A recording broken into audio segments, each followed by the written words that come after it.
चला, आजच्या तासिकेमध्ये सगळ्यांचं खूप खूप स्वागत आहे. आपण 2 दिवसापासून मराठी हा विषय काय केलेला आहे, अध्यापनाला सुरुवात केलेली आहे. अत्यंत सोपा आहे, परंतु थोडंसं बांधवांनो आपण जर परीक्षाभिमुख अभ्यास केला तर मराठीसुद्धा हा तुमचा स्कोरिंग विषय होऊ शकतो.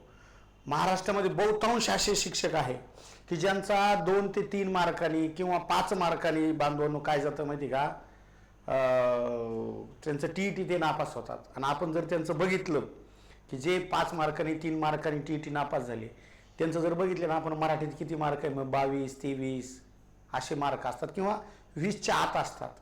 मग जरी तुमचं गणित कच्चं असलं किंवा इतर विषय कच्चा असला, पण मायबोली मराठी जर आपली पक्की असली, तिथं जर आपल्याला 27-28 मार्क जर पाडता आले तर बांधवांनो तुम्ही एका विषयामध्ये सुद्धा काय करू शकता, तुमचं ते काय म्हणू आपण त्याला टार्गेट अचीव करू शकता.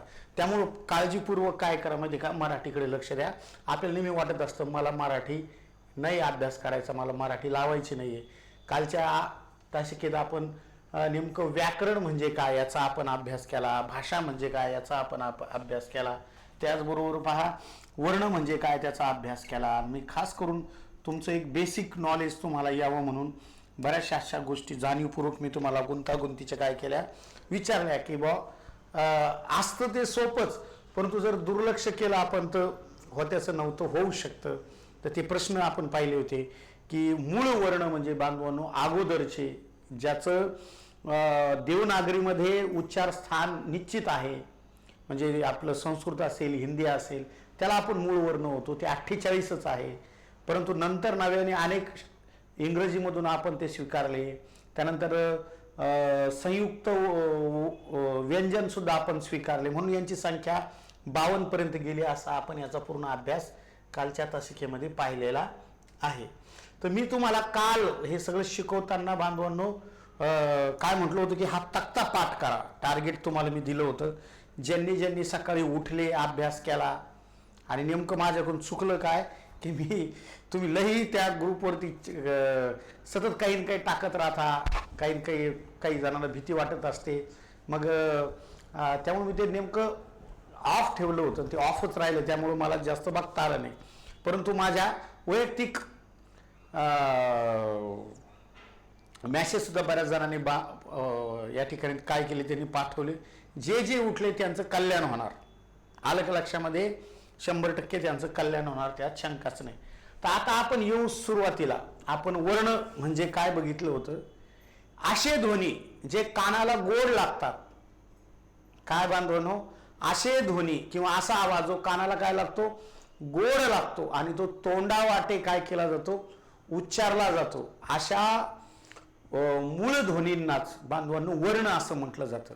विशिष्ट आवाज हा विशिष्ट प्रकारचा एक काय बांधवांनो ध्वनी आहे, आणि त्या ध्वनीला विशिष्ट असा काय आहे, काय म्हणू आपण त्याला ऱ्हस्व दीर्घ किंवा चढ उतार आहे, त्याच्यावरून तो वर्ण तयार झालेला आहे. असं कुठलाही आवाज हा वर्ण नसतो. तो अगोदर तो कानाला गोड लागला पाहिजे, आणि त्याचं जे उच्चार स्थान आहे ते निश्चित असलं पाहिजे, स्थिर असलं पाहिजे, की पुन्हा पुन्हा जरी आपण ते विचारलं तर ते शरीराचा विशिष्ट काय म्हणू त्याला अवयवांना किंवा ज्ञानेंद्रियांना ते स्पर्श करून उच्चारलं जात असतं.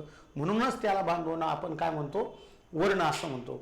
मग या वर्णाचा जो काही बांधवांनो 4 आता नव्याने जे काही प्रकार पडलेले आहे, म्हणजे स्वर असेल, स्वरादी असेल, व्यंजन असेल, आणि चौथा संयुक्त व्यंजन किंवा विशेष व्यंजन आपण त्याला म्हणतो, तो एक प्रकार. ह्या चौथ्या 4 वर्णाच्या प्रकारापैकी स्वराला अत्यंत महत्त्वाचं असं स्थान आहे. तुम्ही ते पाठ केलं, आज आपल्याला त्यावरचे प्रश्न सोडायचे. खास करून स्वर, व्यंजन, स्वराधी यावरती प्रश्न तुमच्या TETला आणि टेटला दोघांनाही विचारले गेलेले आहे. त्यामुळे बघा, स्वर म्हणजे नेमकं काय. आता असे वर्ण, आता ध्वनी घ्यायचा नाही व्याख्येत, कारण असे ध्वनी जो कानाला गोड लागतो त्याला वर्ण म्हणतात. मग असे वर्ण ज्याचा उच्चार केल्यानंतर आपल्या इंद्रियांना ते कुठे स्पर्श करत नसतात, मुखावाटे ते डायरेक्ट बाहेर येतात, अशाच बांधवांनो वर्णांना काय म्हटलं जात असतं, स्वर म्हटलं जात असतं. मग या स्वराचे एकूण पहा किती प्रकारे, पहा याचे 4 प्रकार पडतात. जो नव्याने आलेला जो काही प्रकार आहे तो प्राध्यापक अरविंद मंगळूरकर यांनी जे काही वर्णमालिकेमध्ये यांच्या आग्रहास्तव व यांच्या सांगण्यावरून आपल्या मराठी वर्णमालिकेमध्ये आपण इंग्रजी स्वरांना सुद्धा काय केले, स्थान दिलेलं आहे. एक आहे ॲ आणि एक आहे अ. मग ॲ आणि अ हे जे काही बांधवांनो स्वर आहे हे नव्याने आलेले आहे आणि 2009 पासून त्याला स्थान देण्यात आलेलं आहे. त्यामुळे एक ते आवर्जून डोक्यात ठेवा. नव्याने जर विचारलं तर खालीलपैकी कुठल्या व्यक्तीच्या किंवा कुठल्या मराठी व्याकरणकाराच्या आग्रहास्तव त्यांच्या अभ्यासातून संशोधनातून मराठी वर्णमालेमध्ये ॲ आणि अ हे स्वर आणले तर डोक्यात तुमच्या फिट बसलं पाहिजे. प्राध्यापक अरविंद मंगळूरकर यांच्या सांगण्यावरून बांधवांनो यांचं स्थान काय केलेलं आहे, मराठी वर्णमालेमध्ये दिलेलं आहे. त्यानंतर बघा, जर हुकून चुकून आला तर मराठी भाषेमध्ये एकूण स्वर किती, रस्व स्वर किती असा प्रश्न येईल. रस्व तर अ, ई, उ, रू आणि लू हे बांधवांनो 5 काय माहिती का, रस्व स्वर आहे. लक्षात ठेवा, 5 रस्व स्वरांची संख्या आहे.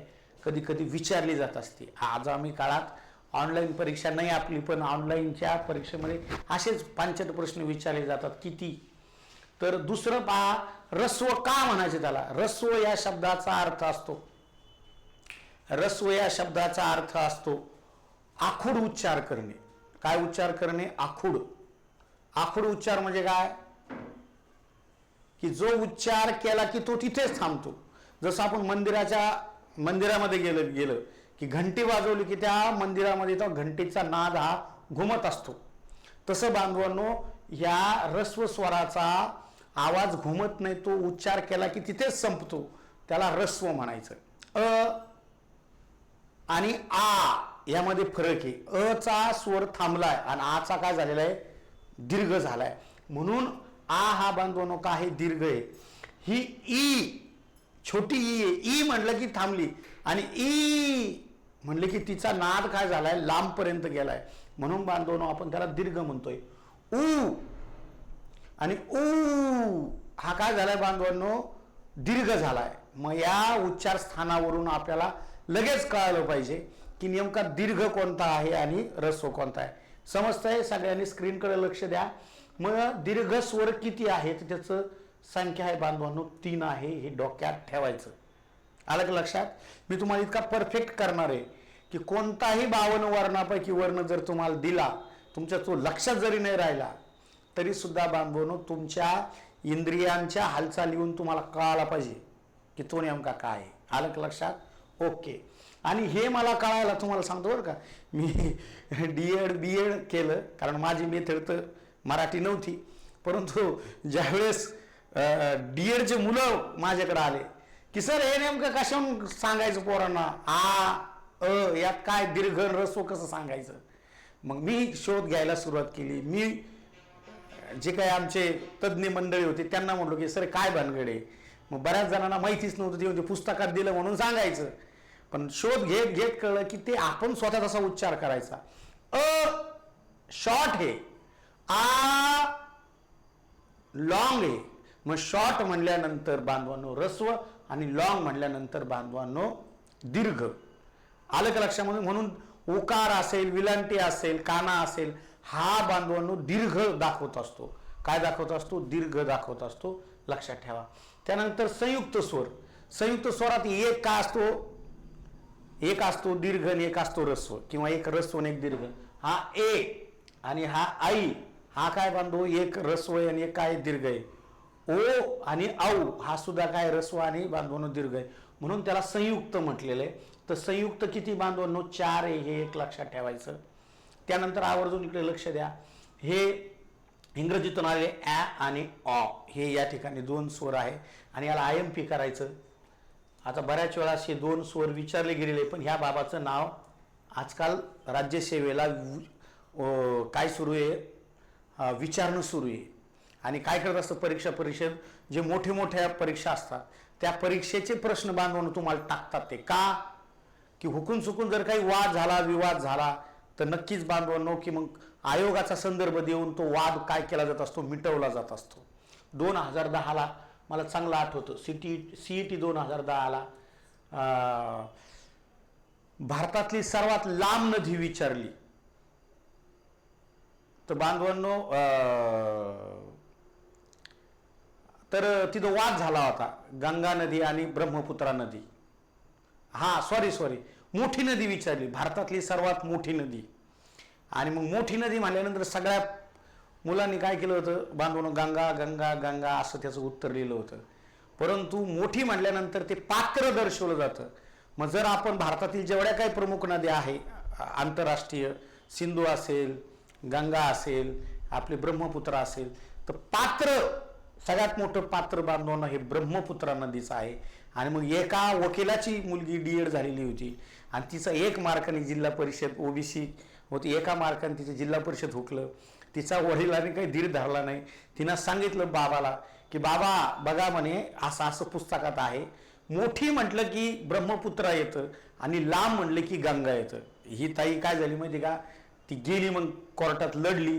कोर्टात लढल्यानंतर कोर्टाने मात्र त्या मुलीचा 1 मार्क वाढवला. तिचा जसा 1 मार्क वाढला असे 5 प्रश्नाचे उत्तर वाढले. 5 प्रश्न चुकीचे होते. त्यामुळं त्या 2010चे मुलांना 14 मुलांना ज्यांचे मार्क वाढले होते त्या मुलांना मला चांगलं आठवतं 14 2,500 मुलांना नवीन जिल्हा परिषद म्हणजे ज्यांनी अशी आशा सोडून दिली होती की आपलं सिलेक्शन 1-2 मार्कांनी हुकले त्या पोरांना त्याचा फायदा झाला होता. म्हणून परीक्षा परिषद आयोग असेल हा नवीन प्रश्न तयार करत असताना खूप काळजीपूर्वक तयार करत असतो. त्यामुळं आता येणाऱ्या काळात मी तुम्हाला सांगतो, प्राध्यापक अरविंद मंगळूरकर यांनी खालीलपैकी मराठी व्याकरणात कुठले वर्ण समाविष्ट करा असा आग्रह धरला, असा तुम्हाला प्रश्न येणार. छाती ठोकपणे सांगतो आणि त्याचं उत्तर असेल इंग्रजी स्वर. ओके, चला हे इथपर्यंत तुम्हाला हे कळलं असं मी समजतो, कारण कालच आपण बऱ्यापैकी त्याचा काय केला होता, अभ्यास केलेला होता. आता आपल्याला पुढं जायचं. आता आपल्याला जायचंय काय म्हणू, आपल्याला त्याला जायचं आता आपल्याला व्यंजनाकडे जायचं. पहिला प्रकार झाला. आता त्याच्या अगोदर आधी स्वरादी बघू. तुमच्या TETला स्वरादी विचारली गेलेली आहे. स्वर विचारले गेले आणि स्वरादी विचारले गेले. साधा प्रश्न आलता की स्वरादींची संख्या किती, मग त्याचं उत्तर आहे बांधवांनो 2. मग ते 2 स्वरादी कोणते, तर त्याला म्हणतात अम आणि आहा. एकाला म्हणतात अनुस्वार आणि दुसऱ्याला म्हणतात विग्रह. तर तुम्हाला जर संधी हे प्रकरण चांगलं समजून घ्यायचं असेल तर हे स्वर आणि बांधून हे स्वरादी अत्यंत महत्वाचं आहे, कारण ह्याच वर्णाच्या प्रकारावरून संधीचे प्रकार तयार झालेले. आणि खास करून जे काही आता आपल्याला व्यंजन बघायचे बांधवांनो, मूळ व्यंजन जर बघितले तर ते तुमचे 34च आहे. परंतु जर आपण त्यात आणखीन ऍड केले तर हे 2 व्यंजन आणखी तुमचे या ठिकाणी वाढतात. त्याचा अभ्यास आपण पुढे पाहणार आहोत. मग हे व्यंजनाचे बांधवांनो 1, 2, 3, 4 असे 5 प्रकार पडतात व्यंजनाचे. तर त्या 5 प्रकारापैकी तुमच्या अभ्यासासाठी आणि संधी या प्रकरणासाठी जर कुठलं व्यंजन अत्यंत महत्वाचं असतं त्याला नाव बांधवांनो स्पर्श व्यंजन. कोणतं व्यंजन? स्पर्श व्यंजन. ह्या स्पर्श व्यंजनची एकूण संख्या आहे 25. आता याचे सुद्धा 3 वेगवेगळे प्रकार पडतात आणि या स्पर्श व्यंजनावरतीच TET मध्ये प्रश्न आलेले आहे. कुठं प्रश्न आले? TET. इथं TET आलेला आहे, इथं सुद्धा TET प्रश्न आलेला आहे आणि या स्वरामध्ये सुद्धा TET मध्ये प्रश्न आलेला आहे. हे अत्यंत 3 टॉपिक तुमच्या डोक्यात ठेवायचे. मग TET कसा आला? तुम्हाला प्रश्न येतो कठोर व्यंजन कोणतं आहे, मृदू व्यंजन कोणतं आहे, अनुनासिक व्यंजन कोणतं आहे. आता कठोर म्हटल्यानंतर बांधवानो आवाजामध्ये बेस असतो, जाडपणा एक असतो. मग एखादा वर्ण जर उच्चारला आपण त्याच्यामध्ये जर का जाडपणा असेल, त्याच्यामध्ये बेस असेल, इंग्रजीमध्ये आपण म्हणतो का इको बेस वाढवा. ते गाणारे लोक म्हणत असतात माईक सिस्टीम मध्ये लावताना पहा, किंवा DJ वाले बाबू जरा काय बेस बढाव असं काहीतरी आहे गाणं, तेरा बेस बडा वगैरे. तर बेस म्हणजे कठोर वर्ण असतो. काय असतो? कठोर. तर मग एक कठोर व्यंजन किती बांधवांनो? हे 1, 2, 3, 4, 5, 5 दुनी 10 लक्षात ठेवायचे. त्याला श्वास वर्ण सुद्धा म्हटलं जातं, अघोष वर्ण सुद्धा म्हटलं जातं. पण तुम्ही कठोर लक्षात ठेवा, TET मध्ये कठोर विचारलं गेलेलं आहे. मग कोणते येते? क, ख, च छ ट ठ त द प फ. आणि तुमचा प पण विचारला गेलाय, फ पण विचारला गेलाय, च सुद्धा विचारला गेला. हे 3 वर्ण टीईटीला 3 प्रश्न येऊन गेलेले आहे. तुम्हाला मी तर ऑलरेडीच प्रश्नपत्रिका त्याची चार्ट सगळा तुम्हाला दिलेला आहे, पण तुम्हाला त्याचं तरी सुद्धा त्याचं गांभीर्य कळत नाही की ह्या बाबांनी किंवा त्यांच्या मिसेसनी किती कष्ट केले, आपल्याला रेडीमेड सगळं दिलंय, आपल्याला फक्त वाचायचंय. आणि हा बाबा तर इतकं छान रंगी बेरंगी, आलं लक्षात, त्याचे कपडे जरी ब्लॅक अँड व्हाईट असले पण ते रंगीबेरंगी पीपीटीद्वारे आपल्याला शिकवतो. त्यामुळे तुमचं जीवन आनंदीदायी रंगीबेरंगी व्हावं म्हणून हे सगळा अट्टाहास आहे. त्यामुळे परत एक लक्ष तुमचं वेधतो. स्वर 14 आहे, स्वरादी 2 आहे, व्यंजनांची संख्या एकूण 36 आहे. त्यापैकी स्पर्श व्यंजन आपण पाहतो. त्याचा पहिला प्रकार आहे कठोर. मग कठोरमध्ये 10 आहे, तर ते 10 कोणते आहे की ज्याचा उच्चार केल्यानंतर त्याच्यामध्ये जाडपणा असतो, बेस असतो. ते म्हणजे क ख, च छ, ट ठ, त थ आणि प आणि फ. हा बांधून कोणता प्रकार आहे? हा आहे तुमचा कठोर व्यंजनाचा. आणि हे एक डोक्यात ठेवायचे की ह्या स्पर्श व्यंजनाचे जे प्रमुख आहे, हे प्रमुख बांधून लक्षात ठेवा. क चा गट, च चा गट, ट चा गट, त चा गट आणि प चा गट. समजायला लागला का? हा गटही लक्षात ठेवायचा. हे 5 गट लक्षात ठेवायचे. म्हणजे ह्या प्रत्येक गटात याचे परत 5-5 मित्र आहे, म्हणजे 5-5 25. आणि याचा उपयोग तुम्हाला कुठे होणार आहे? तिकडं संधीमध्ये होणार आहे. मग संधी प्रकरण शिकवताना मी हा चार्ट तुमच्या बाजूला ठेवणार आहे, म्हणणार आहे करायची संधी. कारण काय असतो बांधवांनो, त्याचे नियम असतात. प्रथम व्यंजन संधी, तृतीय व्यंजन संधी, अनुनासिक व्यंजन संधी. ह्या 3 व्यंजन संधीवरती टीईटीने खूप प्रश्न विचारले. मग प्रथम व्यंजन संधी काय सांगत असती की क गटातला जो वर्ण आला त्याचा बांधवांनो काय करायचा असतो? मृदू वर्णाचा पहिला वर्ण घ्यायचा असतो. मग आता मृदू व्यंजन कोणकोणते? मग तो असतो ग, घ, ज, झ. हा तुमचा ड, ढ, द, ध आणि ब आणि भ. हा मृदू व्यंजन, त्याला नाद किंवा घोष वर्ण सुद्धा म्हणतात. याचा उच्चार बांधवांनो हळुवारपणे असतो, मृदू असतो, सावकाश असतो. असे हे विचारले गेले हा टीईटीला, हे विचारले गेलेले आहे टीईटीला. असे नाही विचारले गेलेले उभे की मृदू किती आहे, तर हे मृदू सुद्धा 10 आहे. मग आता तिसरा जो काही प्रकार आहे तो प्रकार आहे अनुनासिक किंवा त्याला परसवर्ण सुद्धा म्हटलं जातं. अनुनासिक म्हणजे याचा नाकातनं उच्चार होतो, त्याचे बांधवानो प्रकार आहे 5. मग याचा उच्चार नाकातनच करावा लागतो. अपवाद फक्त हा त्र सोडता, फक्त थोडा त्रचा थोडा कमी होतो. न हे जरी ड दिसतो आपल्याला, महाराष्ट्रातले बरेच टीईटी धारक याला डच म्हणत असेल, तो ड नाही वाचायचा. काय वाचायचा? न. वाचता येत नसेल सुरुवातीला तर एक नाकपुडी बंद करायची आणि त्याला वाचायचं, आपोआप तो अनुनासिक होऊन जातो. बघा मग आता तुमचा ड असेल, न असेल, त्र असेल, ण असेल, न असेल आणि म असेल. हे बांधवांनो तिन्ही अनुनासिक अत्यंत महत्वाचे आहे. तुम्ही आम्ही असे आडवे शिकलेलो आहे.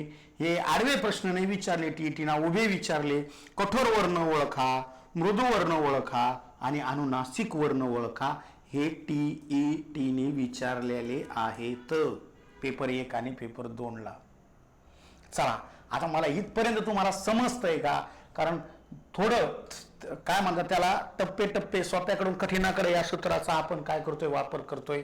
मीच मानस शास्त्र शिकवल्यामुळे जर मीच नियमाचं जर का पालन केलं नाही तर कानात तोंडातून पाणी जाईल. त्यामुळं सांगा की छान समजतंय, डोक्यात बसतंय वगैरे वगैरे वगैरे. आणि जे सकाळी उठलेले असतील त्याचा नादच करायचा नाही, त्याच्या सगळं डोक्यात बसलं असेल तरी नुसतं दररोज काय करायचं, येऊन लाईव्ह पाहायचं, एक पाहायचं बांधवांनो लिहायचं. पुन्हा तो टॉपिक तुम्हाला पाहायची गरजच नाही पडली पाहिजे. तुमच्या मेंदूला तुम्ही आदेश द्यायचा की जर विवेकानंद एकदा वाचल्यावरती ते वहीचं पान, पुस्तकाचं पान फाडून फेकून देत होते आणि तरी त्यांच्या स्मरणात राहत होतं. मग मी सुद्धा विवेकानंदांच्याच मातीत जन्माला आलेलो आहे. मग माझ्या का लक्षात राहत नाही? कारण आपण आपल्या मेंदूला आदेश देत नाही, तसं लक्षात राहायला पाहिजे. विजय सुराशे नावाचा माणूस जर मराठी शिकू शकतो, इंग्रजी शिकू शकतो, मानसशास्त्र शिकू शकतो, पुस्तक लिहू शकतो, मग मला हे साधं पास होण्यापुरतं येऊ शकत नाही का? हा तुम्ही तुमच्या मेंदूला सांगायचंय आरशात पाहताना. मग आपला मेंदू तल्लीन होतो, मग तो त्याला वाटतं की माझ्यावर भरोसा ठेवला बरं का माझ्या मालकांना. तुम्ही जर का तुमच्या कामावर वाळल्या माणसावर जर भरोसा ठेवला नाही तर ते म्हणतो जाऊन द्या, एरी भरोसा ठेवत नाही, ते एरी ठेवत नाही, एक दिवशी चांगला चान्स पाहतो, मोठा कार्यक्रम करून जातो. त्यामुळे आपल्या मेंदूवर आपण भरोसा ठेवायचं, त्याला सांगायचंय, लक्षात बसलं पाहिजे. ठीक आहे, चला आता मी परत पुढे जातो. पुढं यासाठी जायचंय की पाहायचंय. याचा उपयोग कुठे होणार आहे ह्या तिघांचा? हेच बांधवांनो, समजा 14 स्वर असतील, 2 व्यंजन असतील आणि 2 स्वरादी असेल आणि 25 व्यंजन असेल, यांचा उपयोग तुम्हाला कुठं होणार आहे? संधीमध्ये. म्हणून जर भविष्यातली संधी घालायची नसेल, हे 2 मार्क ते 2 मार्क, 2 4 मार्क डायरेक्ट 2 प्रकरणातले 4 मार्क. आणि हे त्याच्यावर डिपेंड आहे. मी परत हे तिथं शिकवताना याला तुम्हाला सांगेन. आपण अभ्यास कसा केला था? क ख ग घ ण च छ ज झ त्र ट ठ ड ढ ण ट ठ ड ढ न त थ द ध न प फ ब भ म. अशा पद्धतीने आपण अभ्यास केलेला होता. पण असा नाही करायचा. अभ्यास कसा करायचा? कठोर व्यंजन 10 आहे. क ख छ छ ट ठ त थ प फ. मृदू किती आहे? ग ग ज झ ड ढ द ध ब भ. आणि अनुनासिक आहे ड त्र ड नाही न त्र न न आणि म. हे सगळे अनुनासिक आहे. असा उभा अभ्यास करा. हे तुम्हाला आज नव्याने शिकायला भेटलं असेल. पुढे पहा. मग आता पुढे हे अपवादात्मक बऱ्याच कमी वेळा विचारले गेलेले आहे. आता बऱ्याचशा PSIS येतं की खालीलपैकी अर्धस्वर किती आहे, तर त्याचे 4 उत्तरे. मग कोणते ते? य र ल व. आलं का लक्षात? किंवा आणखीन जर डीप मध्ये गेले तर जे काय आपले अर्धस्वर कशाला म्हणतात? स्वरापैकी ई असेल, रू असेल, लू असेल, ओ असेल, याला सुद्धा अर्धस्वर म्हटलं जातं. लक्षात ठेवा. पुढे पहा, आपण ते 4च सांगायचं. त्यानंतर पहा आणखीन जर आपण गेलो तर उष्मे किंवा त्याला घर्षवर्ण सुद्धा म्हणतात, की त्याचा उच्चार करताना जसा आपण एखादं काहीतरी आपल्या रस्त्यावरून ओढीत ओढीत एखादं लोखंडाचं पैप आणला तो कर्कश असा आवाज येतो, त्या पद्धतीने याचा उष्मे किंवा घर्षवर्ण हे असतात, की थोडा त्या पद्धतीनं स श आणि श अशा पद्धतीचा बांधवनो हा का आहे? याचा उच्चार स्थान आहे. हे लक्षात ठेवा. यांची संख्या किती आहे? 3 आहे. हुकून चुकून परीक्षेत विचारली जाईल. उष्मे विचारले जातात, लक्षात ठेवा. त्यानंतर पहा महाप्राण. आता महाप्राण मूळ हा ह आहे, परंतु याच्यासोबत आणखीन बरेचसे 14 जण असतात, ते आपण पुढे अभ्यासू. पण मूळ महाप्राण एकच आहे. त्याचे हे बाकीचे उच्चार स्थान आहे 14. लक्षात ठेवा की ज्याच्यामध्ये ह चा उच्चार येत असतो. ठीक आहे. पुढे जर आपण बघितलं स्वतंत्र वर्ण, जे आपलं काय म्हणतो त्याला द्रविड जी काही पद्धत आहे त्यामधून हा द्रविडीयन आलेला उच्चार स्थान. तुम्हाला जर हुकून चुकून कधी विचारला, आता CTTची तुमची परीक्षा आलेली आहे, लक्षात ठेवा. त्या CTTच्या परीक्षेमध्ये वर्ण जशाच तसे हे आहे, त्याच्यामध्ये फक्त काय अपवादात्मक 2-3 वर्णांचा काय नाही उल्लेख त्याच्यामध्ये केलेला नाही, म्हणून तिथं संख्या थोडी कमी जास्त होती. 52 ऐवजी ती 50च राहती. एक त्यातला ळ हा शब्द तिथं हिंदीमध्ये नाहीये. त्याच्यानंतर दुसरा कोणता नाही, लू एक हा एक शब्द त्याच्यामध्ये नाहीये. बाकीचे सगळे आहे. फक्त लक्षात ठेवा हिंदीमध्ये नसणारे कोणकोणते? तुमचा क्लुप्तीचा लू स्वर आणि वर्णमालिकेतील ळ हा शब्द त्याच्यामध्ये नाही. बांधवांनो, हे एक लक्षात असू द्या. तुमचं जसं मराठीची संधी तशीच तुमची हिंदीची संधी असते. मराठी समजली की हिंदी समजायला आणखीन सोपं जातं.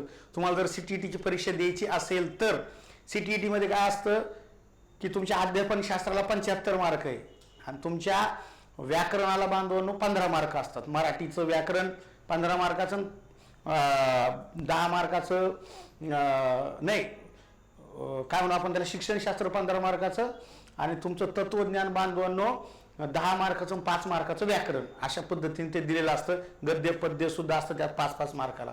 पुढे पहा, संयुक्त वर्ण म्हटलेलं आहे. महादेव सबनीस यांनी हे 2 संयुक्त व्यंजन किंवा त्याला विशेष व्यंजन सुद्धा म्हटलेलं आहे, यांचा यामध्ये समावेश केलेला आहे आणि त्यांची संख्या आहे 2. ते म्हणजे क्ष आणि ज्ञ. हे अगोदर कोण होते, तर हे अगोदर जोड शब्द होते. बस. आता हे जर तुम्ही पाठ केलं, तर तुमच्या परीक्षेमध्ये बऱ्यापैकी प्रश्न तुम्हाला सोडवता येईल. हे डोक्यात तुमच्या बसलं पाहिजे. चला, मला इथपर्यंत सांगा, तुम्हाला समजलं का? हे समजलं का? Yes no, yes no. चला, कमेंट देत जा सतत. Comment comment comment comment.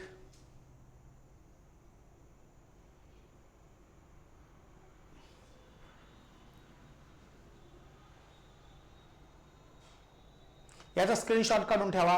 हे आकडे महत्वाचे तुमच्यासाठी. स्क्रीनशॉट काढा. चला, सगळ्यांनी स्क्रीनशॉट काढा.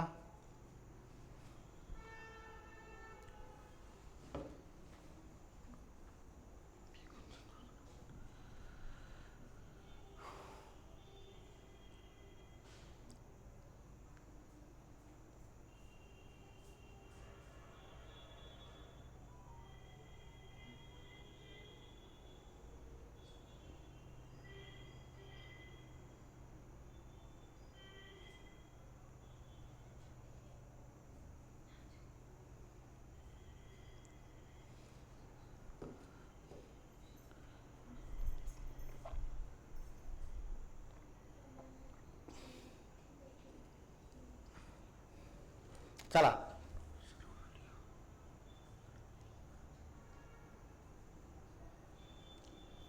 हो, रुद्र पाटील ऑलरेडी केलेला आहे आपण, त्यात टाकलेले पण आहे. इंग्रजीच्या इंग्रजीमध्ये, मराठीचे मराठीमध्ये. तुम्ही व्यवस्थित बघा, तुम्हाला समजून जाईल. ठीक आहे. चला, आता पुढे जायचं आहे आपल्याला. मागील वर्षाचे आलेले प्रश्न बघूया. ह्या आता जे चर्चा केली आपण त्याच्यावर बघा. पुढील पैकी कोणता वर्ण कठोर वर्ण आहे? कठोर. हा मूळ कशाचा आहे पहा, तुमच्या लगेच लक्षात आलं पाहिजे. स्पर्श व्यंजन मध्ये, स्पर्श व्यंजनातले जे 25 जण आहे, मग त्यातले 10 कठोर असतात. मग ते 10 पैकी यातला कोणता आहे ते तुम्हाला ओळखायचंय. हा, कोणता वर्ण? कठोर वर्ण. चला, सांगा.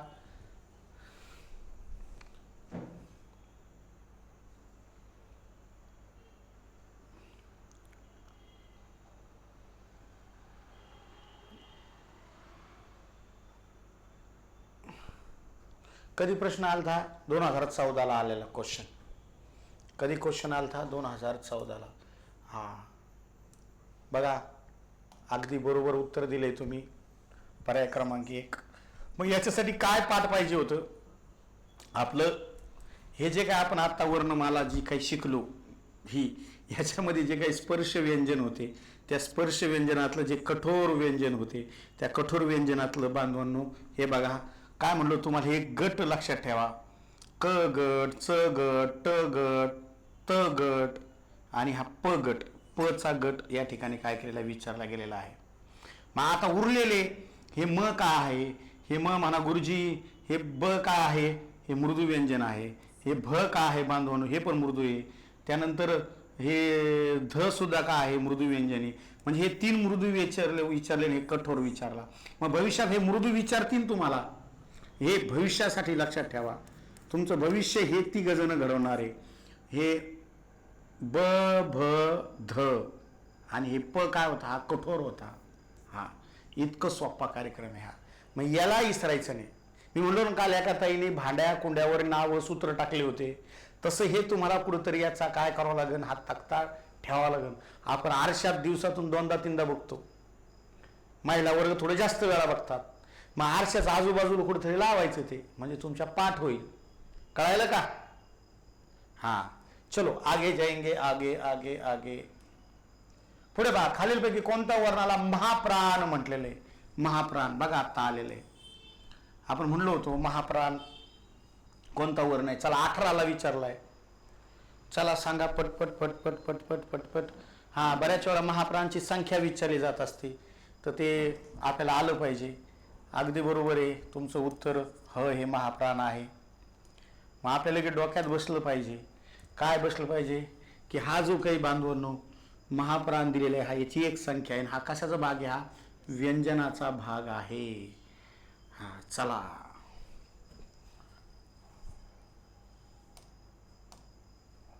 खालीलपैकी कोणता वर्ण कठोर वर्ण आहे? कठोर कठोर.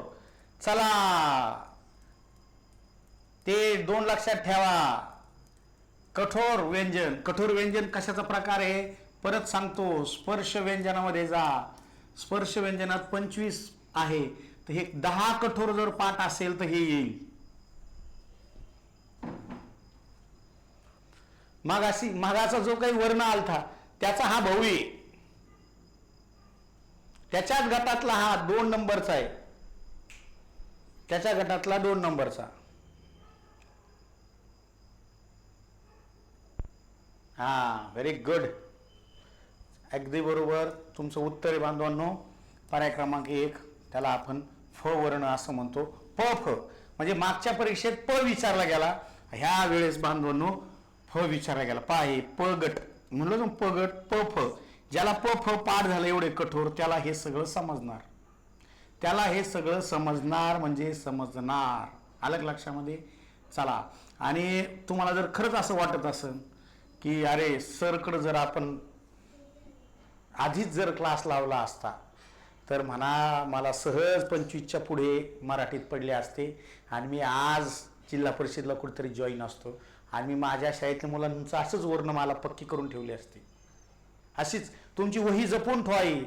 हे प्रश्न, हे तक्ते, हे शॉर्टकट, हे ज्यावेळेस तुम्ही 5वी स्कॉलरशिपच्या मुलांना किंवा 8वी स्कॉलरशिपच्या मुलांना शिकवा ना, तर ते पोरग ज्यावेळेस पास होईल, किंवा आता MNS नावाची एक परीक्षा आलेली आहे, त्या परीक्षेमध्ये सुद्धा बांधवांनो 60,000ची शिष्यवृत्ती मुलांना मिळते. ते लेकरं तुमचं आयुष्यभर नाव लक्षात ठेवते की ते 60,000 रुपये मला माझ्या त्या सरांमुळे मिळाले. आलं का लक्षात? आणि ती क्रांती तुम्हीच नवतरुण शिक्षक करू शकता शाळेवर जाऊन. कारण जुने ज्या शिक्षकाला 1-1 लाख पगार आहे का, ते लय मजेत येते, ताण येत नाही. ते 15 मिनिटं नुसतं हाजरी घेण्यात घाली. ते एखादं धाड्याचं नाव लिहिलं 2-4 काट्याला हानी ते आणि मसाला लिहून काढा, आमचं जरा अट्टमक करा याच्यात घालते. पण नवतरुण शिक्षकाला काहीतरी करायचं असतं, त्याला क्रांती घडायची असते. त्यामुळे ती क्रांती घडायला सज्ज व्हा.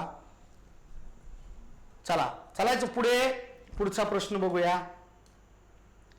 पहा आता हे झाले बांधवांनो तुमचे एक बेसिक नॉलेज वरती आलेले प्रश्न. आता थोडं डीप जायचं आहे आपल्याला. आता नेमकं डीप जायचंय, व्याख्या वगैरे हुकून चुकून जर विचारल्या तर तुम्हाला त्या आल्या पाहिजे, म्हणून थोडंसं चाललंय. वर्णाचे एकूण 3 प्रकार आणि नव्याने आलेला तो 4था प्रकार सुद्धा आपल्याला काय करायचा आहे? पाहायचा आहे. कोणता आहे 4था प्रकार? त्याला म्हणतो आपण बांधवांनो कोणते व्यंजन? संयुक्त व्यंजन म्हणतो आपण त्याला. संयुक्त व्यंजन हा 4था प्रकार आलेला आहे. लक्षात ठेवा. ओके, मग पहिला प्रकार बघूया आपण या ठिकाणी स्टार करून. स्वर. स्वर म्हणजे काय बा? ज्या वर्णाचा उच्चार स्वतंत्रपणे म्हणजेच दुसऱ्या वर्णाच्या सहाय्या वाचून होतो त्यास काय म्हणायचं? स्वर म्हणायचं बा. ज्या वर्णाचा उच्चार स्वतंत्रपणे म्हणजे दुसऱ्या वर्णाच्या सहाय्या वाचून म्हणजे काय? सहाय्याशिवाय म्हणू आपण. सहाय्याशिवाय. हा, ज्याला दुसऱ्याच्या वर्णाची आवश्यकता नसते असे वर्ण. चला याच्यापेक्षा सोपी सांगू का? सोपी की जे वर्ण उच्चारल्यानंतर बांधवांनो ते आपल्या कुठल्याच अवयवाला काय करत नाही माहिती का? स्पर्श करत नाही. अशा सर्व वर्णांना स्वर म्हणायचं. आणि ते बांधवांनो ऐकायला खूप काय असतात? मृदू असतात, गोड लागतात. आ, ई, ई, उ, ऊ, ए, ऐ, ओ, औ, रू, लू, ॲ, ऑ, हे सगळे 14ची 14 स्पर्श करतच नाही आपल्या कुठल्या याला. आलं का लक्षात? त्या बेंबीच्या डेटापासून ज्यावेळेस त्याचा आवाज आपण काढतो ते डायरेक्ट बांधवणं काय करतात, कुठं स्पर्श न करता बाहेर पडतात. आलं लक्षामध्ये? त्याला काय म्हणायचं? स्वर म्हणायचं. मग तुम्हाला माहिती अशा स्वरांची संख्या एकूण किती आहे? 14 आहे. त्याचे प्रकार एकूण 4 आहे नव्याने आलेले. त्याचा आता आपण अभ्यास करूया. बघा, मी तुम्हाला ऑलरेडीच सांगितलेले आहे, हे 12 + 2 हा.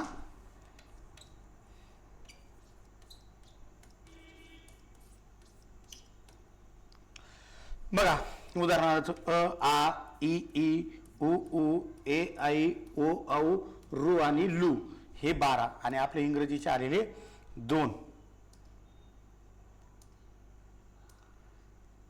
मग आता स्वरांचे प्रकार पाहिले आपण. 3 नाही, एकूण 4 पकडायचे. आता एकूण 4 प्रकार: ह्रस्व स्वर, दीर्घ स्वर, संयुक्त स्वर आणि इंग्रजीतून आलेले स्वर. असे किती प्रकार झाले? 4 प्रकार. राहील लक्षामध्ये? हा. तुम्हाला म्हणतील खालीलपैकी स्वराचा कोणता प्रकार नाही, कोणता आहे? मग वरीलपैकी सगळे आहे असा तो प्रश्न होऊ शकतो. मग ह्रस्व स्वर म्हणजे काय? ज्या स्वराचा उच्चार लवकर, थोडक्यात होतो. लवकर किंवा काय होतो? थोडक्यात होतो. त्याला ह्रस्व स्वर असं म्हणायचं. यांची संख्या किती बांधवांनो? आपण मगाशीच पाहिलं, अभ्यासलं. 5 आहे. अ, ई, उ, रू, लू. चला थोडं फास्ट घेऊ आपण, कारण याचा चांगला आपण अभ्यास केला आधीच. दीर्घ स्वर, ज्या स्वरांचा उच्चार लांब होतो पहा, त्याला काय म्हणायचं? दीर्घ स्वर असं म्हणायचं. नेहमी मंदिरातली घंटी लक्षात ठेवायची. आ, ई आणि उ. आलं लक्षामध्ये? ओके. व्हायब्रेशन नसतं, व्हायब्रेशन जास्त असतं याच्यात, नसतं. पुढे पहा, संयुक्त स्वर. भिन्न जातीच्या 2 स्वरापासून तयार झालेल्या स्वरांना संयुक्त स्वर म्हणतात. याच्यामध्ये एक ह्रस्व आणि एक दीर्घ असतो. अ अधिक ई बरोबर ए होत असतो बांधवांनो. नंतर आ अधिक ई बरोबर आई होत असतो. अ अधिक उ बरोबर ओ होतो आणि आ अधिक उ बरोबर औ होतो. म्हणजे भिन्न वेगवेगळा. इथं ह्रस्व हे बांधवांनो, इथं ह्रस्व हा ह्रस्व झाला. इथं दीर्घ अधिक ह्रस्व बरोबर काय झाला? हा बांधव हा दीर्घ अधिक ह्रस्व बरोबर काय झाला? या ठिकाणी दीर्घ झाला. त्यामुळे एक काय असतो? ह्रस्व आणि एक असतो दीर्घ. असे भिन्न जातीच्या स्वरांपासून. पुढे पहा, उच्चार स्थानावरून त्याचे प्रकार. पहिलं काय बा? सजातीय. स. आता स म्हणजे बांधवांनो तुम्हाला माहिती आहे, एकाच उच्चार स्थानापासून निर्माण झालेले. म्हणजे सजातीय म्हणजे काय? त्यांच्यामध्ये काहीतरी साम्य असलेले. काय? त्यांच्यामध्ये काहीतरी काय असलेले? साम्य असलेले. ह्या कधी पण कुठलंही शास्त्र असेल, मराठी असेल, इतिहास असेल, भूगोल असेल, विज्ञान असेल, मानसशास्त्र असेल, त्याला जे काही नावं दिलेले असतात प्रकाराला, ते नावं त्याच्या गुणधर्मात दडलेलं असतं. सजातीय म्हणजे काय? सारखे, एकाच जातीचे, त्यामध्ये साम्य असलेले असं त्याला म्हणायचं. एवढं पाठ करायची गरज पडत नाही. आलं लक्षामध्ये? शब्दाचा फोड करायला शिका, शब्द वेगवेगळे करायला शिका. तुमच्या काय येईल ते लक्षात येऊन जाईल. काय येऊन जाईल? लक्षात येऊन जाईल.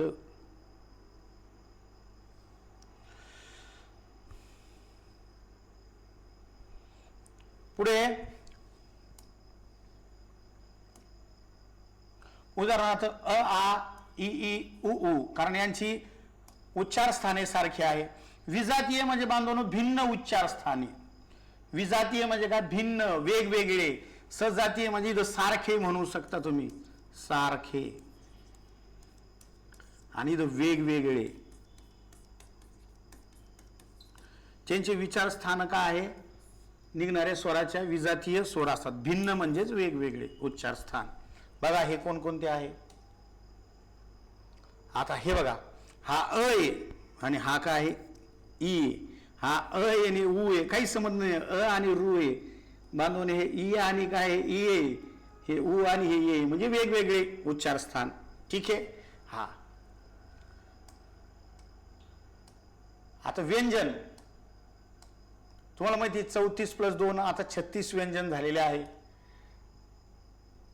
याच्यामध्ये आपण जर सगळं बघितलं की मगाचा आपला कुठला गट? तो व्यंजनाचा सगळा तुम्ही अभ्यासलेला आहे, हे परत सांगायची गरज नाही. व्यंजनाचे पण किती प्रकार पडतात बांधवांनो? आता 3 ऐवजी किती झाले? 4 प्रकार झाले. त्याची लक्षात ठेवा. किती झाले? 4 कोण व्यंजनाचे 5 नाही 6 प्रकार होतील व्यंजनाचे. चला, खास करून हे व्यंजनाचे मुख्य 3 प्रकार असतात.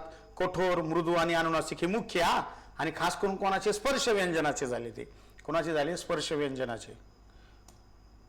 पहा मग आता कठोर वर्ण आपण परीक्षेत पाहिले. जी वर्ण निसर्गाच्या पुढे आली असे, विसर्गाच्या पुढे आली असता विसर्ग कायम राहतो त्यास व्यंजन असे म्हणतात. जी व्यंजने विसर्गाच्या पुढे आली असता, विसर्ग लक्षात ठेवा, विसर्गाच्या पुढे आली असता तो विसर्ग कायम राहतो त्याला काय म्हणायचं? कठोर व्यंजन म्हणायचं. उदाहरणार्थ पहा, अंतःकरण. अंतः हा विसर्ग आहे बांधवांनो. आणि काय? अधःपतन. अधःपतन हा सुद्धा इथं काय आलेला आहे बांधवांनो? हा विसर्ग आलेला आहे. म्हणून कठोर व्यंजन लक्षात ठेवा. आणि त हा कठोर. त थ द ध प फ ब भ आलं का लक्षात? त चा गट हा प चा गट. पुढे त्याचं स्पष्टीकरण. प्रत्येक वर्गातील पहिले 2 व्यंजने. हा मग कोणते येते तुम्हाला माहिती आहे? च असेल, क असेल, च असेल, ट असेल, त असेल, प असेल, ख असेल, छ असेल, ठ असेल, थ असेल, भ असेल, श असेल, श असेल, स असेल. पण आता लक्षात ठेवा की ते मी जे तक्ता द्यायला टाका तो सगळ्यात बेस्ट आहे याच्यापेक्षा. कठोर व्यंजन जर ओळखायचे झाले का ते 10 उभे लक्षात ठेवायचे. हे आडवं डोक्यात ठेवल्यावर तुमच्या डोक्यात बसणार नाही. तो तक्ता एकदम परफेक्ट आहे. त्यामुळे मी ते 3 तक्तेच केलेले. ते 3 तक्ते पाठ ठेवले की विषयच नाही. हे बाकीचं 12 भानगडी करायचीच गरज पडत नाही. याने उलट तुमचं डोकं आणखीन दुखल. दुसरं मृदू. जी व्यंजने विसर्गाच्या पुढे आली असता विसर्गाचा रूपांतरात काय होतो? बदल होतो. त्यात काय होतो? बदल होतो. असे पहा उदाहरणार्थ मृदू व्यंजन. मन वृत्ती म्हणजे मनोवृत्ती. काय झाला? बदल झाला. इथं बदल झालता का? इथं बदल नव्हता झाला. त्यामुळे लक्षात ठेवा मन अधिक वृत्ती म्हणजे मनोवृत्ती. म्हणून बांधवांनो न हे काय आहे तुमचं? ग ज ड द ब घ छ ड ध भ य व र ल ह ळ हे बांधवणं सगळे काय आहे? मृदू व्यंजन आहे 10 लक्षात ठेवा. त्यानंतर त्या स्वर पण टाकून दिलेले आहे. अनुनासिक व्यंजन. पहिल्या 5 वर्णातील शेवटचे वर्ण म्हणजे बांधवांनो काय आहे? अनुनासिक वर्ण आहे लक्षात ठेवा. यांची संख्या 5 आहे. त्यामध्ये तुमचा हा न असेल, हा त्र असेल, न असेल, ण असेल आणि म असेल. चला आता हे डोक्यात ठेवायचं नाही. मी जो तक्ता तुम्हाला दिला होता खास करून तो तक्ताच डोक्यात ठेवायचा. आता जनरली आलेलं PPT लिहिलं होतं म्हणून तो तक्ता डोक्यात ठेवला का तुम्हाला मृदू व्यंजन, कठोर व्यंजन आणि अनुनासिक व्यंजन. आता मला दिसतात ते 25चे 25. तुम्हाला दिसते का मला सांगा? तुम्हाला दिसतेत का मला सांगा? पटकन कमेंट करा. तुम्हाला दिसतेत का सांगा? पटपट पटपट पटपट सांगा.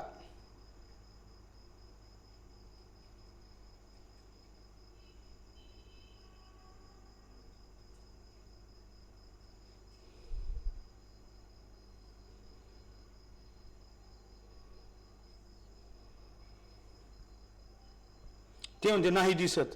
अरे दिसत नाही म्हणजे पाठ केले असेल तर दिसते ना ते, फळ्यावरचे नाही. हो तुम्ही जॉईन झाले का?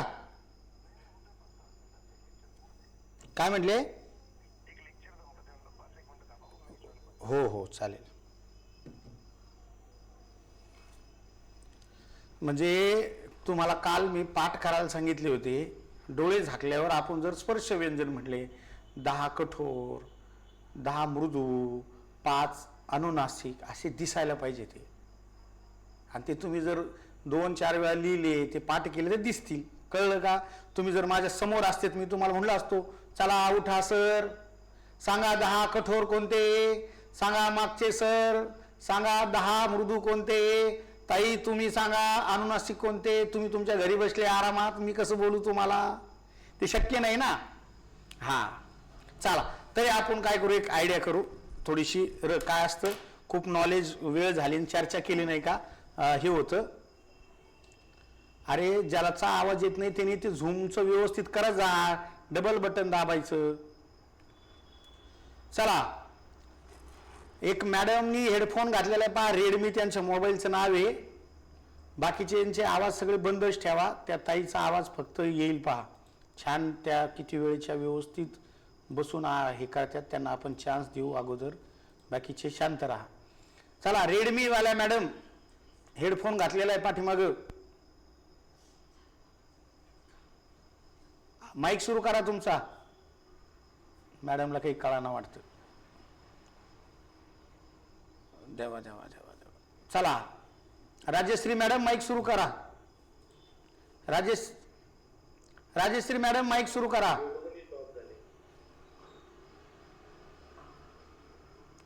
राजश्री मॅडम माईक सुरू करा, माईक. अरे सीटीटी बद्दल सांगतो तुम्हाला, तुमच्याशी चर्चा करायची आहे ना. राजश्री जाधव माईक सुरू करा.